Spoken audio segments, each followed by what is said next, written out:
Music और India एक बहुत फेमस कोलैबोरेशन गठबंधन कह सकते हैं। इंडिया में म्यूज़िक इंडस्ट्री कब शुरू हुई? Let us understand that we are not talking about foreign से लाए गए प्रोडक्ट्स, फॉरेन से लाए गए ग्रामोफोन्स, फॉरेन से लाए like equipments. We are talking about an industry now. So friends, Kevin Lopez here from Personal Tutor Mass Communication में हम आज डिस्कस करने वाले हैं इंडियन म्यूज़िक इंडस्ट्री। देखा जाए तो इंडिया में music industry as an industry flourish होना शुरू हुई with the advent of IMI. Now IMI basically was Indian Music Industry. It was formed as a trust in February 1936. इसका नाम उस वक्त IMI नहीं था, IPI था. That was Indian Phonographic Industry, that is IPI. ये industry basically Indian music producers जो artists थे उनके जनरेशन्स, उनके म्यूज़िक, इन चीज़ों के कॉपीराइट्स को प्रोटेक्ट करती थी ताकि ये कहीं शेयर होके किसी तरीके से उनकी इंटेलेक्चुअल प्रॉपर्टी का कोई मिसयूज़ ना हो, ये सारे चेक्स रखती थी.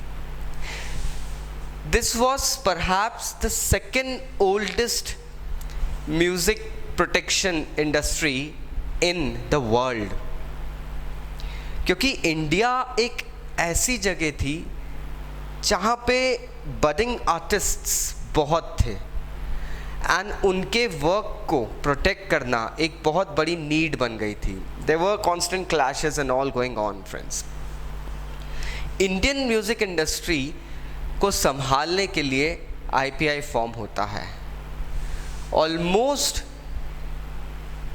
पूरे इंडिया की 75% म्यूज़िक सेल्स आज ये केटर करती है. जितने फेमस ब्रांड्स हम देखें इंडियन म्यूज़िक इंडस्ट्री के, वो लगभग सभी IMI के अंडर आते हैं.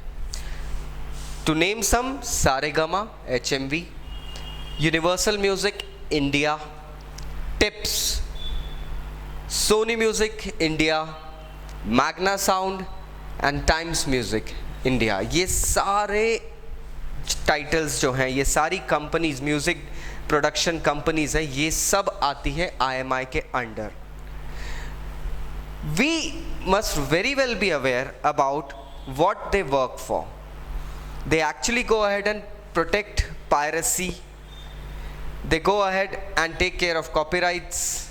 They've got a registered office in Calcutta, but an administrative office in Mumbai, because Mumbai basically is a hub. And इसके अलावा दिल्ली, चेन्नई, बेंगलुरु में भी इसके like offices हैं. So you get an open chance to go ahead and register yourself and get the copyrights for your composed music and all thing. IMI ने India में एक platform खड़ा करा. जो यंग आर्टिस्ट्स थे उनको, और जो एक्सेप्शनल आर्टिस्ट परफॉर्मर्स थे, उन लोगों को किसी तरीके से रिवॉर्ड्स एंड रिकग्निशंस देने के लिए MTV, that is music television के साथ में इन्होंने इमीज अवार्ड भी शुरू करे हैं. They actually are working on all fronts my friends. अभी अगर देखा जाए तो इंडियन म्यूज़िक इंडस्ट्री, हालांकि देखा जाए तो इंडिया में म्यूज़िक का एडवेंट तो सदियों से था, लेकिन म्यूज़िक इंडस्ट्री की अगर हम बात करें तो 90% और उससे ज़्यादा म्यूज़िक इंडस्ट्री इंडिया की जो है, that is we can say taken over by the film music industry, that is the film tracks, movie tracks जो होते हैं, बॉलीवुड, टॉलीवुड और वेरियस रीजनल सिनेमाज है, उसका म्यूज़िक जो है वो ज़्यादातर इंडिया में अभी एज एन इंडस्ट्री फ्लरिश हो रहा है. नेक्स्ट आता है इंडी पॉप. क्लासिकल को इस जॉनर में अभी मैं नहीं रखूँगा बिकॉज कहीं ना कहीं वो तो इनका बेस होता है. So music industry in India is a flourishing industry now.